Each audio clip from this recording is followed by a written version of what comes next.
US ജയിലിലെ കൊടും കുറ്റവാളികൾ ഇസ്ലാം മതം സ്വീകരിച്ചതായി റിപ്പോർട്ടുകൾ. ഇസ്ലാം സ്വീകരിച്ചതോടെ പല കുറ്റവാളികളും ഇപ്പോൾ സാധാരണ ജീവിതമാണ് നയിക്കുന്നത്. അമേരിക്കയെ പിടിച്ചുകുലുക്കിയ ആ റിപ്പോർട്ടിലേക്ക്. അമേരിക്കയിലെ തടവറകളിൽ ഇസ്ലാം അതിവേഗത്തിൽ പ്രചരിപ്പിക്കുന്നതായാണ് റിപ്പോർട്ടുകൾ പുറത്തുവരുന്നത്. യുഎസിലെ ജയിലുകളിൽ പതിനായിരക്കണക്കിന് തടവുകാർ ഓരോ വർഷവും ഇസ്ലാം സ്വീകരിക്കുന്നുണ്ടെന്ന് ഇത്തരം വിഷയങ്ങളിൽ ആധികാരിക പഠനങ്ങൾ നടത്തുന്ന CBS ന്യൂസിന്റെ റിപ്പോർട്ട് പറയുന്നു. കഴിഞ്ഞ ദിവസം the state of spirituality with Lisa link എന്ന റിപ്പോർട്ടിൽ CBS ന്യൂസ് അന്വേഷിക്കുന്നതാണ് എന്തുകൊണ്ടാണ് ഈ പ്രതിഭാസത്തിന് പിന്നിലെ കാരണങ്ങൾ എന്നാണ്. തടവുകാർക്ക് ഇസ്ലാമിക വിദ്യാഭ്യാസത്തിൽ വിദൂര പഠന പരിപാടി സംഘടിപ്പിക്കുന്ന യുഎസിലെ ആദ്യത്തെ സംഘടനയായ തൈബ ഫൗണ്ടേഷന്റെ സ്ഥാപക ഡയറക്ടർ റാമി നസൂറിനെ അടക്കം ഇന്റർവ്യൂ ചെയ്തുകൊണ്ടാണ് റിപ്പോർട്ട് മുന്നോട്ടു പോകുന്നത്. മിക്ക ദിവസങ്ങളിലും ഇസ്ലാം ആചരിക്കുന്നതിന് മാർഗനിർദ്ദേശം തേടുന്ന കത്തുകൾ രാജ്യമെമ്പാടുമുള്ള തടവുകാരിൽ നിന്ന് തനിക്ക് വരാറുണ്ടെന്നും നസൂർ പറയുന്നു. ഇതുവരെ തൊയ്ബ ഫൗണ്ടേഷൻ 13,000-ലധികം വ്യക്തികൾക്ക് സേവനം നൽകിയിട്ടുണ്ട്. അവരിൽ 90% പേരും ഇസ്ലാം മതം സ്വീകരിച്ചു. അവരിൽ ഭൂരിഭാഗവും ജയിലുകളിലുള്ള കൊടും കുറ്റവാളികളാണെന്നും അദ്ദേഹം പറഞ്ഞു. മിക്ക ദിവസങ്ങളിലും തന്റെ ആത്മീയ മാർഗനിർദ്ദേശവും ഇസ്ലാമിക വിദ്യാഭ്യാസ വിഭവങ്ങളും തേടി രാജ്യമെമ്പാടുമുള്ള തടവിലാക്കപ്പെട്ടവരുടെ കത്തുകൾ വരാറുണ്ട്. ഏകദേശം 15 വർഷം മുൻപ് തങ്ങൾ ആരംഭിച്ചപ്പോൾ മുസ്ലിം തടവുകാരിൽ നിന്ന് തങ്ങൾ കേട്ട പ്രധാന ആവശ്യമായിരുന്നു ആത്മീയമായ പഠനത്തിനുള്ള സംവിധാനം. ആ ആവശ്യവും നികത്തുന്നു. ഇസ്ലാമിന് അതിന് സമർപ്പണത്തിന്റെ ഒരു തലം ഉള്ളതിനാൽ ഒരു പ്രത്യേക റെജിമെന്റിന് കീഴടങ്ങുന്നു. 5 ദിവസവും പ്രാർത്ഥനയുണ്ട്. ആ രീതിയിലാണ് ഇവരെ സംസ്കരിച്ചെടുക്കുന്നത്. ആ മതിലുകൾക്ക് ഇനി അവരെ ഒതുക്കി നിർത്താൻ കഴിയില്ലെന്നും റാമി നസൂർ പ്രതികരിച്ചു. ആയിരക്കണക്കിന് കൊടും കുറ്റവാളികൾ ഇസ്ലാമിലേക്ക് മാറിയതായാണ് റിപ്പോർട്ടിൽ പറയുന്നത്. കൂട്ടക്കൊലപാതകത്തിന് 30 വർഷം തടവിന് ശിക്ഷിക്കപ്പെട്ട US തടവുകാരൻ മുഹമ്മദ് അമിൻ ആൻഡേഴ്സൺ 2 വർഷത്തെ ജയിൽവാസത്തിനു ശേഷം ഇസ്ലാം സ്വീകരിച്ചു. അദ്ദേഹത്തിന്റെ അഭിമുഖവും CBS ന്യൂസ് എടുത്തിട്ടുണ്ട്. മുഴുവൻ ശിക്ഷയും കഴിഞ്ഞ ജൂലൈയിലാണ് ആൻഡേഴ്സൺ ജയിൽ മോചിതനായത്. പരോൾ ഹിയറിംഗിൽ ചെയർമാൻ തന്നെ അസാധാരണമായ അന്തേവാസിയെന്നും അദ്ദേഹത്തെ വിളിച്ചു. ഇപ്പോൾ ജയിലുകളുടെ മതിലുകൾക്ക് പുറത്ത് ആൻഡേഴ്സൺ ഒരു സാധാരണക്കാരനായ നല്ല ജീവിതം നയിക്കുന്ന മനുഷ്യനാണ്. മനുഷ്യരാശിയെ സേവിക്കാൻ ഇവിടെ വരാൻ ദൈവം തനിക്ക് രണ്ടാമത്തെ അവസരം നൽകിയെന്ന് താൻ വിശ്വസിക്കുന്നുവെന്നും അദ്ദേഹം പറഞ്ഞു. ന്യൂസ് ഡെസ്ക് സെഡ്കോ ന്യൂസ്.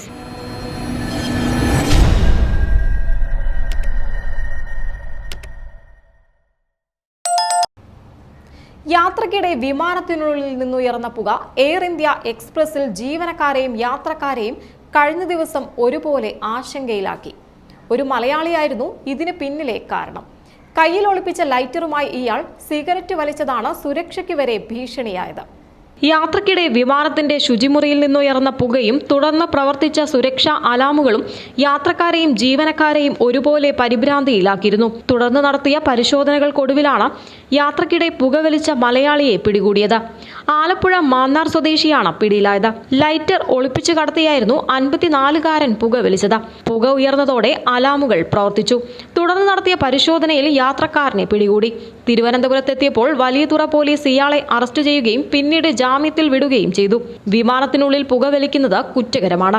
അടുത്തിടെ സമാനമായ സംഭവത്തിൽ മറ്റൊരു മലയാളിയും പിടിയിലായിരുന്നു. അബുദാബിയിൽ നിന്ന് മുംബൈയിലേക്കുള്ള ഇൻഡിഗോ വിമാനത്തിലായിരുന്നു സംഭവം. ഇത്തരം സംഭവങ്ങൾ തടയാൻ കൂടുതൽ ജാഗ്രത വേണമെന്നാണ് വ്യോമയാന വിദഗ്ധർ പറയുന്നത്. ന്യൂസ് ഡെസ്ക് സെഡ്കോ ന്യൂസ്.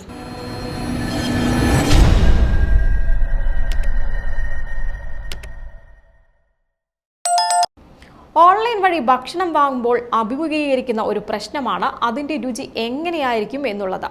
എന്നാൽ ഇനി മുതൽ അത് രുചിച്ചു നോക്കി വാങ്ങാം. സ്ക്രീനിലുള്ള ഭക്ഷണം രുചിക്കുന്നത് ഇ-ടേസ്റ്റ് എന്ന ഉപകരണം വഴിയാണ്. ഭക്ഷണപാനീയങ്ങളുടെ രുചികൾ പുനർനിർമ്മിക്കാനും ഞൊടിയിടയിൽ അത് വിദൂര സ്ഥലങ്ങളിലേക്ക് എത്തിക്കാനും കഴിയുന്ന ഉപകരണമായ ഇ-ടേസ്റ്റിന് രൂപം നൽകിയിരിക്കുകയാണ് ശാസ്ത്രജ്ഞർ.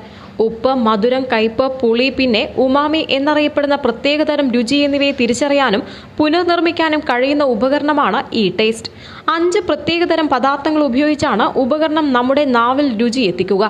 ഓൺലൈൻ ഷോപ്പിംഗ്, വീഡിയോ ഗെയിമുകൾ, ഭാരം നിയന്ത്രിക്കൽ മുതൽ ആരോഗ്യരംഗത്ത് വരെ ഉപയോഗിക്കാൻ കഴിയുന്ന ഉപകരണമാണ് ഇ-ടേസ്റ്റ്. മറ്റ് രുചികളെയെല്ലാം മനസ്സിലാക്കാൻ കഴിയുമെങ്കിലും എരിവിനെ കീഴടക്കാൻ ഇതിന് ഇതുവരെ സാധിച്ചിട്ടില്ല. സയൻസ് അഡ്വാൻസസ് എന്ന ജേണലിൽ പഠനം പ്രസിദ്ധീകരിച്ചിട്ടുണ്ട്. ന്യൂസ് ഡെസ്ക് സെഡ്കോ ന്യൂസ്.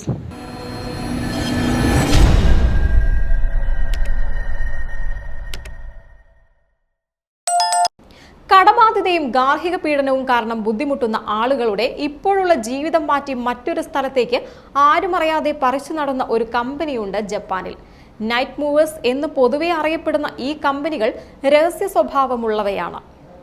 ജപ്പാനിൽ ജൊഹാറ്റ്സു എന്ന പദം കുടുംബവുമായും സുഹൃത്തുക്കളുമായും അവരുടെ ഭൂതകാലവുമായുള്ള ബന്ധം വിച്ഛേദിച്ച് നിലവിലുള്ള ജീവിതത്തിൽ നിന്ന് അപ്രത്യക്ഷമാകാൻ തെരഞ്ഞെടുക്കുന്ന വ്യക്തികളെയാണ് സൂചിപ്പിക്കുന്നത്. ഈ പ്രതിഭാസം 1960-കൾ മുതൽ രേഖപ്പെടുത്തിയിട്ടുമുണ്ട്. 1990-കളിലെ സാമ്പത്തിക മാന്ദ്യത്തിന്റെ സമയത്ത് ശ്രദ്ധേയമായ വർധനവും ഉണ്ടായി. ഈ തിരോധാനങ്ങൾ സുഗമമാക്കുന്നതിന് യോനിഗ്യ അല്ലെങ്കിൽ നൈറ്റ് മൂവർ എന്നറിയപ്പെടുന്ന പ്രത്യേക കമ്പനികൾ വിവേകപൂർണമായ സ്ഥലം മാറ്റ സേവനങ്ങളും വാഗ്ദാനം ചെയ്യുന്നു. രഹസ്യ സ്വഭാവം കാത്തുസൂക്ഷിക്കുന്നതിനായി പലപ്പോഴും രാത്രി സമയങ്ങളിൽ പ്രവർത്തിക്കുന്ന ഒരു തുമ്പും അവശേഷിപ്പിക്കാതെ അപ്രത്യക്ഷമാകാൻ ഈ ബിസിനസ്സുകൾ ക്ലയന്റുകളെ സഹായിക്കുന്നു. സാമ്പത്തിക ബുദ്ധിമുട്ടുകൾ, ഗാർഹിക പീഡനം, സാമൂഹിക സമ്മർദ്ദങ്ങൾ എന്നിവയുൾപ്പെടെ ഈ ജീവിതശൈലി തിരഞ്ഞെടുക്കുന്നതിന് പിന്നിലെ പ്രചോദനങ്ങൾ വ്യത്യസ്തമാണ്. എന്നിരുന്നാലും ഈ തിരോധാനങ്ങളുടെ രഹസ്യ സ്വഭാവം കാരണം ഇതിന്റെ വ്യാപനത്തെക്കുറിച്ചുള്ള കൃത്യമായ സ്ഥിതിവിവര കണക്കുകൾ നേടുന്നത് വെല്ലുവിളിയാണ്. ന്യൂസ് ഡെസ്ക്, സെഡ്കോ ന്യൂസ്.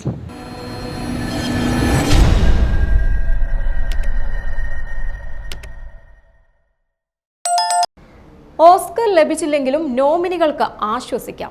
കഞ്ചാവടക്കം 1,89,00,000 സമ്മാനങ്ങളാണ് നിങ്ങളെ കാത്തിരിക്കുന്നത്. ഇതിൽ ആഡംബര യാത്ര, സൗന്ദര്യവർദ്ധക വസ്തുക്കൾ എന്നിവയും ഉൾപ്പെടും.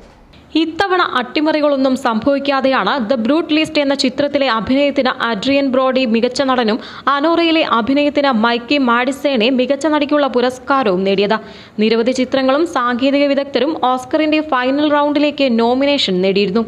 പുരസ്കാരം ലഭിച്ചില്ലെങ്കിലും നോമിനേഷൻ ലഭിച്ചവർക്ക് കഞ്ചാവടക്കം 1.8 കോടി രൂപയുടെ സമ്മാനങ്ങളാണ് ലഭിക്കുക. വിവിധ നോമിനികൾക്കൊപ്പം ഓസ്കറിലെ അവതാരകർക്കും ഈ സമ്മാന ബാഗുകൾ ലഭിക്കും.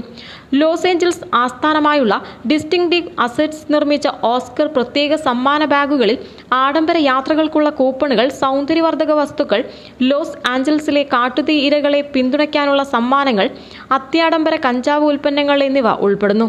തുടർച്ചയായി 23-ാം വർഷമാണ് കമ്പനി ഇത്തരത്തിൽ ഓസ്കർ ബാഗുകൾ നൽകുന്നത്. $2,17,000 ഓരോ ഓസ്കർ ബാഗിന്റെയും മൂല്യം, അതായത് 1,89,00,000 ഇന്ത്യൻ രൂപ. ബാഗിനുള്ളിലെ പ്രത്യേക സമ്മാനങ്ങൾക്ക് പുറമെ ഓസ്കർ അക്കാദമിയിലെ വ്യക്തിഗത അംഗത്വവും 10 പേരെ അംഗത്വത്തിനായി നോമിനേറ്റ് ചെയ്യാനുള്ള അവകാശവും നോമിനികൾക്ക് ലഭിക്കും. നോമിനികളുടെ സുഹൃത്തുക്കൾക്കും കുടുംബാംഗങ്ങൾക്കും അയൽക്കാർക്കും ലോസ് ഏഞ്ചൽസിലെ തീപിടുത്തത്തിൽ വീട് നഷ്ടപ്പെട്ട ആരാധകർക്കും ഈ അംഗത്വം സൗജന്യമായി സമ്മാനമായി നൽകാമെന്ന് ഓസ്കർ ബാഗിന്റെ നിർമ്മാതാക്കളിലൊരാളായ ലാഷ് ഫാരി പറയുന്നു. ശ്രീലങ്കയിൽ 5 രാത്രി നീണ്ടുനിൽക്കുന്ന ഒരു വെൽനസ് ട്രീറ്റ്, മാലിദ്വീപിൽ 4 രാത്രി താമസിക്കാനുള്ള യാത്ര, ബാഴ്സലോണയിലെ പഞ്ചനക്ഷത്ര കോട്ടൺ ഹൗസ് ഹോട്ടലിൽ താമസം, മിയാഷിൽ നിന്നുള്ള ആഡംബര ചർമ്മ സംരക്ഷണ ഉൽപ്പന്നങ്ങൾ, ലോറിയൽ പാരീസിൽ നിന്നുള്ള ഉയർന്ന നിലവാരമുള്ള സൗന്ദര്യവർദ്ധക ഉൽപ്പന്നങ്ങൾ, ഡോക്ടർ തോമസ് സുവിൽ നിന്നുള്ള ബോഡി കോൺട്രിംഗ് ചികിത്സ, പെറ്റി പൗഡിൽ നിന്നുള്ള ലിപ് കെയർ ഗിഫ്റ്റ് സെറ്റ്, കാലിഫോർണിയയിൽ കാട്ടുതീയിൽ നിന്ന് രക്ഷപ്പെട്ടവർക്ക് വേണ്ടിയുള്ള ബ്രൈറ്റ് ഹാർബറിൽ നിന്നുള്ള $1 മില്യൺ ദുരന്ത നിവാരണ സേവനങ്ങൾ, മൈസൺ കൺസ്ട്രക്ഷനിൽ നിന്നുള്ള വീട് നവീകരണ സഹായം, ട്രൂഫ്രൂവിൽ നിന്നുള്ള ചോക്ലേറ്റ് പൊതിഞ്ഞ റാസ്ബെറി എന്നിവയും ഗിഫ്റ്റിൽ ഉണ്ടാകും. ഇതിനു പുറമെ ഓംഗിഗിയിൽ നിന്നുള്ള ആഭരണങ്ങൾ, കേറ്റ് ബ്രൗൺ സ്റ്റുഡിയോയിൽ നിന്നുള്ള ഡോഗ് വെയർ, ടോസ് തലയിണകൾ, നൊമാറ്റിക്കിൽ നിന്നുള്ള യാത്രാ പാക്ക്, നോമിനിയുടെ കുടുംബവേരുകൾ കണ്ടെത്തുന്നതിനുള്ള ആൻഡസ്ട്രി DNA കിറ്റ് എന്നിവയും ഗിഫ്റ്റ് ബാഗിലുണ്ട്. ന്യൂസ് ഡെസ്ക്, സെഡ്കോ ന്യൂസ്.